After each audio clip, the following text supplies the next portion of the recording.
So new today, kids ages 16 and 17 now eligible and encouraged to get a third dose of the Pfizer vaccine 6 months after they got a second shot.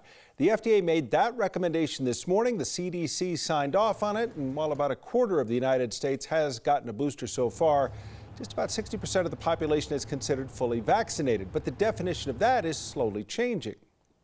I think we're going to see a change in definition to what fully vaccinated means very soon. It's essentially going to mean 3 doses of an mRNA vaccine.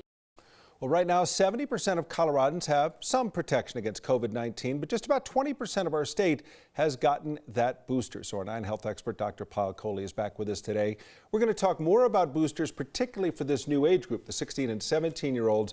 And you as a cardiologist have talked about myocarditis before. So tell people what myocarditis is, why it's a consideration, especially for this younger group, before we step forward with vaccination. So this was a big deal, guys. This was a big deal to approve for this age group because of this potential concern for myocarditis, which is inflammation of the heart muscle. But I just want to put into context that as a cardiologist and from the American Heart Association, we are still so thrilled with this development that they have approved it, because the chance of getting myocarditis is about 2 per 100,000. Now, it's a little higher in the younger age group, so it goes up to 8 per 100,000.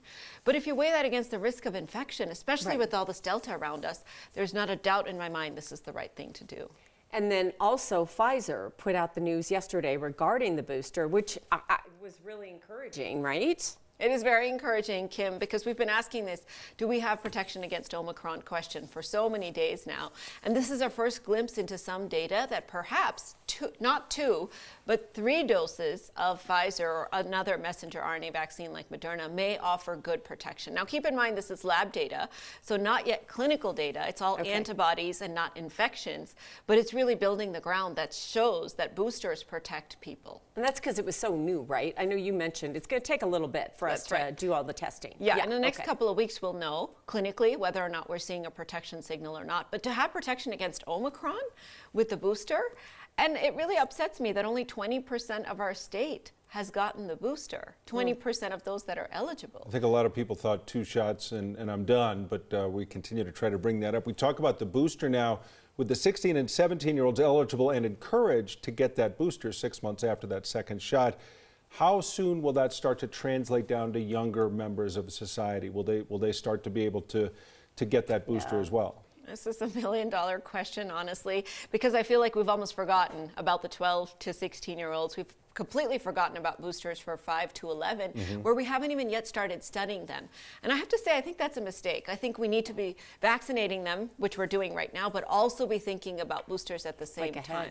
Yeah, because we know that the protection runs out after about 6 months. So I'm hoping that the companies get their act together on that. They've been so focused on Omicron that we really haven't thought about the younger kids, but we will need to. And that's why I want to ask you about that term. We heard the doc talk about fully vaccinated and what means fully vaccinated. We thought 2 shots, you're fully vaccinated, but it wears off. You need the booster. Do you need the booster to be considered fully vaccinated? Yes. For most physicians, I would say, are now considering fully vaccinated those that are boosted. In fact, those that got that second dose over 6 months ago, in my book, they're not protected anymore.